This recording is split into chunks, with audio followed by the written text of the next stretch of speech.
Nagaa Waaqesniif haa baay'atu.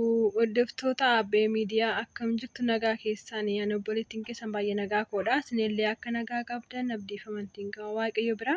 Guyyaa irraa kanas deebi'ee isiniif dhufeen jira. Mee maal qabattee dhufte jechuun keessan in oolu yaada tokkoon isinii qabadhee dhufee gara yaada kootti doon darbin duratti obboloonni jajjabeessaa jirtan yaada gaggaarinaa qodaa jirtanii. Laayikii sabiskiraayib godhaa jirtan waaqayyo isin haa eebbisu eebbifamaadha. Nagaggeessuun keessan akkuma itti fufetti haa ta'u.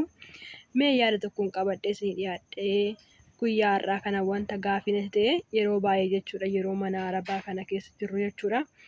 Mee isin wanta akkasii kun mana keessan keessa jira moo manuma kiyya keessa jira jechuufanii akkasii yeroo hin jedhu immoo jechuudha kan warra arabaa kana hamachuuf waan hin taane isaan irra kaa'uu fi miti isinii galee maaliif amantaa kam keessattuu nama hamachuun cubbuudha waan ta'eef jechuudha. Nama isin bira hin jirre tokko nama deebisuu hin dandeenye tokko duuba isaa waan biraa haasa'uun gaarii miti jechuudha.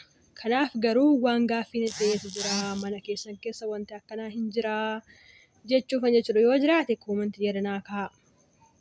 Yaadni koos yeroo tokko nuti gammachuu keenya namarra godhachuun gaarii miti jechuudha. Abbuma feerra jechuudha gammachuu fi namarra godhachuu osoo hin taane gammachuu fi ofuma ofiirra kaawwachuu ofuma ofiitti gammaduu waaqayyo ofiitti gammaduu jechuudha gaariidha akkasitti.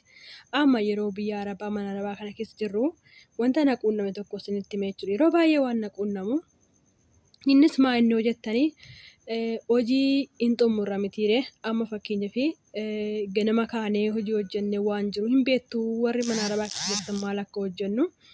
Hojii kana hojjennee gaafa xumurree egaa hojiin mana arabaallee beekamaadha hin xumuramu hin jira mitiiree waan karaa sa'aatii walakkaa isaa ta'uu daqiiqaa amma ta'e bakka amma ta'e nun boqonna mitiiree yeroo boqotta sanitti fakkeenyaaf yuunifoormiidhaan hojjettu haa jennu yookaan immoo kafanuma mana keessa cimdanii kaawwatanii hojjetan jira mitiiree isuma kaawwatu haa jennu garuu jechuudha. Yuunifoormii keessan qaddasanii lama qabaattan jijjiirrattanii yoo immoo kafanaa ittiin hojii hojjettanis jiraate jijjiirrattanii xaawwattanii dhiqattanii yoo kan TV ilaaltan ta'e TV ilaaltu yoo immoo bilbila keessan ilaaltan ta'e bilbila keessan ilaaltu jechuudha. Egaa kun akka mana manaatti garaagarummaa qaba isiniif haa galu.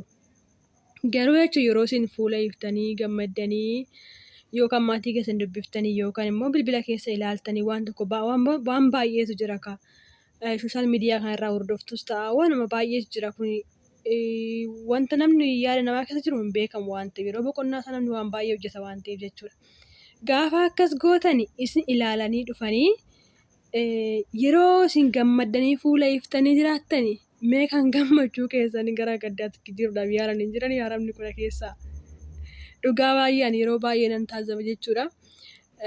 Yoo amma gammade jettee ati hojii xumura jettee waan tokko yaadde jechuudha.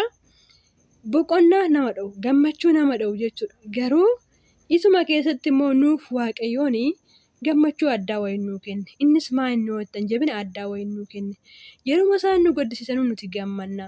Yeroo isaan hojii nutti baasan immoo waaqayyo humna nuu kenne jechuudha. Kuni dandeettii keenyaa miti dandeettii waaqayyooti malee. Amma ani yeroo baay'ee akkam akka ta'e beektu hojii xumuree yoo nan boqadha jedhee ka'ee akkuma dura dhufeenis haa ta'u ammuma kanallee haa ta'u jechuudha. Waan yoo mana keessaa jiraatanii waan haaraa wayii uumanii waan hojii ta'ee uumanii gammachuu kiyya sana bakka waan biraatti jijjiiru jechuudha. Isuma keessa immoo dhugaa dubbachuu fi waan hin gammadee waan hin gaddee ofitti gadduun qabu jechuudha. Isuma keessa jabina wayii naa kenna jechuudha waaqayyoon.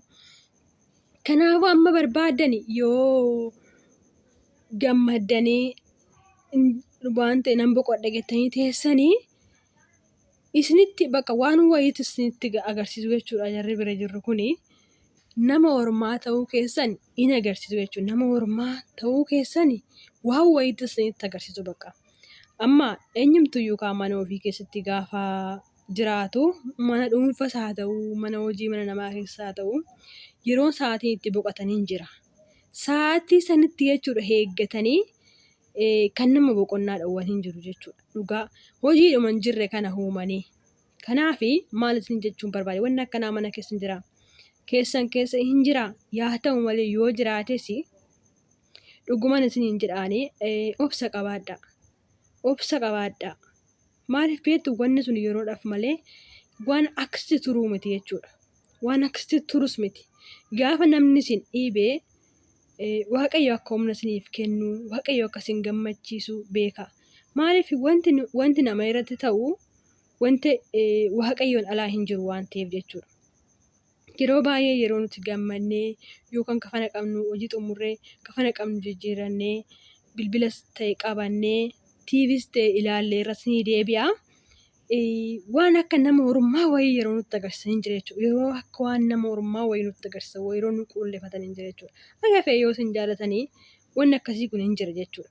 Kanaafuu waan akkasii sana yoo agartanii muddamtanii iddoo jirtanii sana hin mixiqinaa yookaan iddoo jirtan sana hin jijjiiratinaa jechuudha. Maaliif beektu?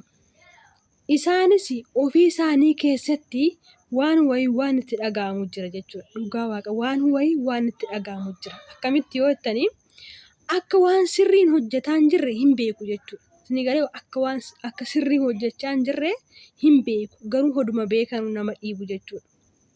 Ani yeroo baay'ee mana keessatti kana keessatti na arga jechuudha yeroo tokko yeroo baay'ee maaf ani mana kana jijjiiranne maaf akkana na godhu hin jedha. Garuu jechuudha dhugaa dubbachuuf gaafa biddeena Waaqayyo gaafa biddeenni kee mana kana keessaa hin dhumne obsii naan jedhu inuman itti dhiisee obse jechuudha. Garuu obsa sana keessa darbee jechuudha. Dhugaa Waaqayyo waan gaarii wayiiti naaf godhe jechuudha dhugaa Waaqayyo. Maaliif beektu akkuma dura dhufeen baay'ee na rakkisaa turanii baay'ee waan akkanaa kanaa yoo ani boqodhee boqonnaa dhowwaa turan jechuudha. Garuu ammas wanti sun hin jiru isin jechuufi miti hin jira. Garuu muddamtanii yookaan mana jijjiirannaa yookaan madaamin tun sirrii miti jettanii too bakka jirtan sana murteessan daftanii jechuudha. Obsa qabaadhaa. Abdii keessan namarra miti gammachuu keessan namarra miti Waaqayyo irra godhadhaa jechuudha. Garuu amma haalli sun muluun jijjiiramee jechuudha dhugaa dubbachuufi yeroon ani hojii kana hin xumurree nan hojjedhaa jedhee sa'aatiin ani duritti itti boqottu sun gahee jira. Dhiisitii taa'ii boqodhu yeroo isheen itti naan jettu jira jechuudha. Amma sa'aatii kanatti. Isinii galee amma sa'aatii kanatti jechuudha. Garuu odoo yeroo isheen akkas na gootu sana madaamin tun sirrii miti maaliif akkana na gooti hojjisiiftuun tiyatuun sirrii miti jedhee odoon yeroo sana yookaan mana jijjiirradhaa waa tokko yaadetii ilaamee agartanii wanni ammaan irra jiru kun naaf hin dhufu jechuudha. Garuu yeroo isaan hojii isinitti baay'isanii yeroo isaan sinifatanii yeroo isaan waan godhanii mee isin tasgabbaati jechuudha.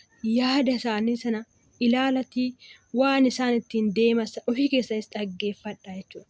Gaafa ofii keessan dhaggeeffattanii isaanis dhaggeeffatanii akkuma isaan siin jedhan sana gootanii dhugaa maaliif beektu ofii isaaniitiifis akka sirrii hin taane hin beeku jechuudha. Ofii isaaniitiifis isaanis akka waan hin taane hojjechaa jiranii hin beeku jechuudha.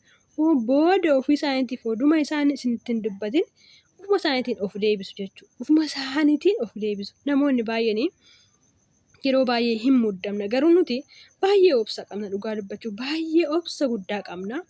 Garuu yeroon itti muddamnu hin jira. Yeroon itti muddamna nama ijoollee baay'een yoo akkuma biyya Arabaa kana dhufaniin biyya keenya keessaa gaafa dhufnu gaafa isaan hojii nutti baay'isan gaafa isaan boqonnaa nu dhowwatanii aarree kan paaspoortii keenya gannee baanu jirra. Aarree kan ala baanee hojjenna jennee baanee gannee baanu jira jechuudha. Kanaafuu maal isiniin jechuun barbaada yaada kee kanarraa wanti isin hubattan maal akka ta'e beektu yoo isaan jechuudha wanta hin taane ittiin deemaa jiranii akka waan taane gochaa jiran hin beeku waan ta'eef isin hamaa ittiin deebisina. Jecha hin taane akka raawwachaa jiran waan hin taane akka raawwachaa jiran hin beeku. Sa'aatii boqonnaa isin xiqqaatan boqonnaa akka isin dhowwaa jiran hin beeku waan ta'eef jechuudha.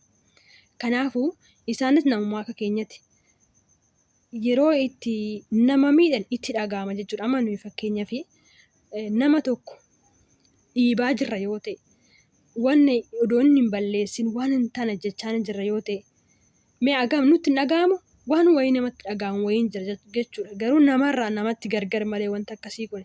Kanaafuu yeroo baay'ee madaamonni yeroo boqonnaa isin dhowwan yeroo hojii isin itti baay'isanii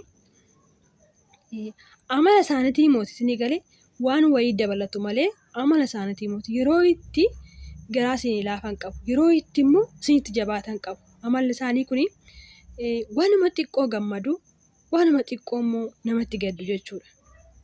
Kanaaf yeroo baay'een waan baay'ee isaan argeen jira jechuudha. Bakka waan baay'ee jechuudha. Akkamitti jechuu dandeessu? Ani gara waggoota baay'ees miti kanan ture biyya mana kana keessaa. Haa ta'u malee yeroo itti nama gaarii nama akkamiiti jettu jira. Yeroo itti immoo nama hamtuudha jettutu jira. Garuu kana keessatti maal isinitti fakkaate? Isin yaada namaatirra hin godhatina yookaan yoo ishiin fuula isinitti dhufte isinis itti fa'a. Yoo yeroo ishiin fuula isinitti hin ifne isinis itti isin ifina, itti isin gadna, itti dhiisaa jechuudha. Maaliif haalli jiru suni akkasitti hin hafu waan ta'eef jechuudha. Akkasitti hin hafu wanti hundinuu jijjiiramaa deema.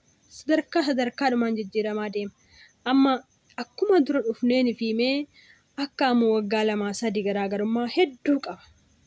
Kanaaf yeroo baay'ee waan isaan irraa argu wanta akkasii kana waan ta'eef inni kun mana arabaatii gara mana arabaatiitti jijjiirama guddaa qaba jechuudha. Kun amma fakkeenyaaf mana kiyya keessa gaarii ta'eef mana keessan keessa gaarii ta'aafii miti. Mana kiyya keessa immoo hamoo ta'aniif mana keessan keessa hamoo ta'uufii miti.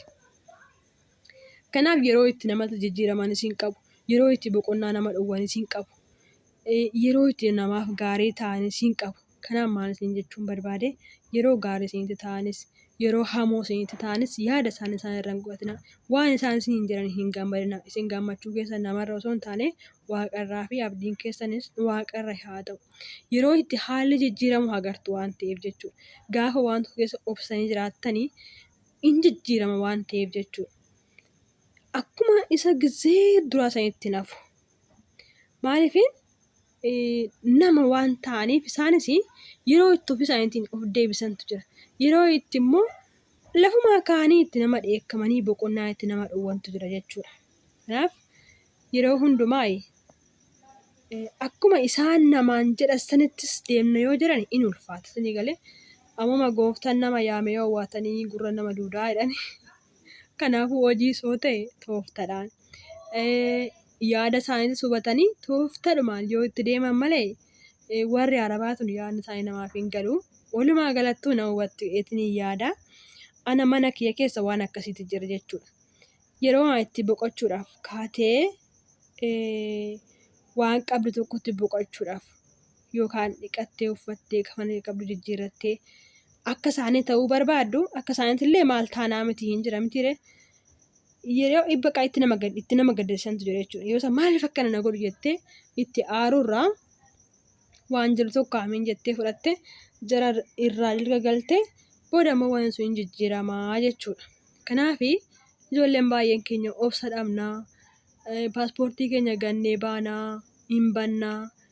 Baay'ee nama ijoollee baay'een warra halaa hojjetan hin jiru. Isaan kun irra caalaa warri itti cimee ba'anis hin jiru. Irra caalaa immoo warri waanuma xixiqqoodhaaf ala ba'anis hin jiru jechuudha.